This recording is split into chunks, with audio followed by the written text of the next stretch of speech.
Selamünaleyküm arkadaşlarım, ben Sena. Videoma hoş geldiniz. Bugün sizlere yeni başlayacak olduğumuz programı anlatmak istiyorum. Arkadaşlarım, programımızda şu uygulamayı kullanacağız. Bu uygulamamızda çeşitli görevler var. O görevleri tamamlayarak ilerliyoruz. Ve bu görevler bizi dini açıdan geliştirecek görevler.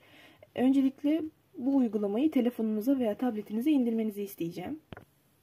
Uygulamamızın ana sayfasında şöyle altta 4 tane bölüm var. Burası ana sayfa bölümü. Burada siz görevlere ilerledikçe yine rütbeler elde ediyorsunuz. Çaylak var, ondan sonra da meraklı var, araştırmacı var. Bu şekilde görevlerimizi tamamladıkça rütbemiz, yani sahip olduğumuz kişiliğimiz artıyor gördüğümüz gibi. Şurada da tamamlama oranımız var. Bu görevleri ne kadar tamamladığımıza dair. Burada da görevlerimizin olduğu adaları görüyoruz. Biz 1. adadan başlayacağız. Şu şekilde siz uygulamayı yükleyip görevlere bakabilirsiniz ama bakmasanız daha iyi olur aslında. Sürpriz olur bir sonraki görev. Bütün görevler açık aslında. Hangi göreve bakmak istiyorsanız bakabilirsiniz ona. Daha sonrasında 4 ada var gördüğümüz gibi. Burada da soru cevap kısmı var. Burada aklımıza takılan soruları konular seçerek burada cevaplandırabiliyoruz. En son kısımda da günlük görevler veriyor bizlere. Bu görevleri yapmak istediklerimizi işaretliyoruz ve gün sonuna kadar o görevleri tamamlamaya çalışıyoruz. Kur'an'dan sureler veriyor okumamız için, zikirler veriyor. Bu kısımda gerçekten güzel. Burayı da uygulayabilirsiniz isterseniz.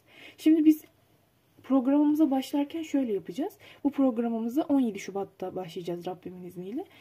Bu ilk görevimizi tamamlayıp geleceğiz ama ilk görev okuma kısmı. Burada okumamız gereken bir bölüm var. Bu bölümü okuyacağız ve şu aşağıda bulunan bölümü tamamla tuşuna basacağız. Şu şekilde. Daha sonrasında da ikinci göreve geçeceğiz. İkinci görev için de 17 Şubat'ı bekleyeceğiz.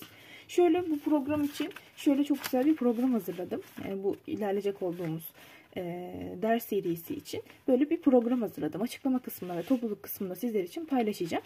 Burada da zaten görevlerimizi ben yazdım. Daha böyle bakarak daha güzel bir şekilde ilerleyebilmemiz için ve bazı görevlere 2 hafta, bazı görevlere 1 hafta diye süreler verdim. Bazılarına 3 hafta. Biraz daha zorluk seviyesi olan görevlerimize 3 hafta verdim bu şekilde. Bunu topluluk kısmında ve açıklama kısmında bu programı bulabilirsiniz. İsterseniz çıktı alıp gün gün, yani hafta hafta ilerledikçe programlarımızın üstüne tik atarak ne kadar ilerlediğinizi görebilirsiniz.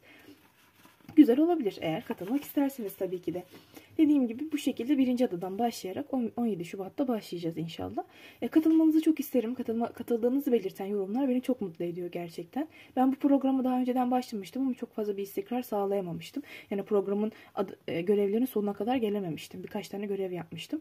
Daha sonra da yapmamaya başlamıştım. Ama birlikte ilerlersek daha güzel olabilir diye düşündüm ve bu programı sizlere önerip birlikte başlamamız gerektiğini söylemek istedim.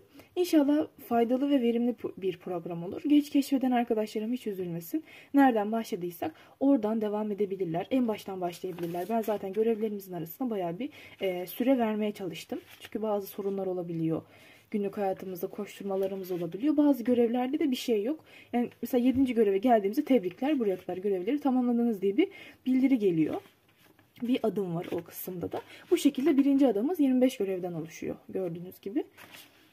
İnşallah faydalı bir program olur. Katılmak isterseniz istemezseniz bunu size bırakıyorum kesinlikle. Ama katılmak isterseniz yorumlarınızı bekliyorum. Yorumlarınız beni çok mutlu ediyor gerçekten. O zaman programımız başladığında görüşmek üzere. Allah'a emanet olun. Hoşça kalın.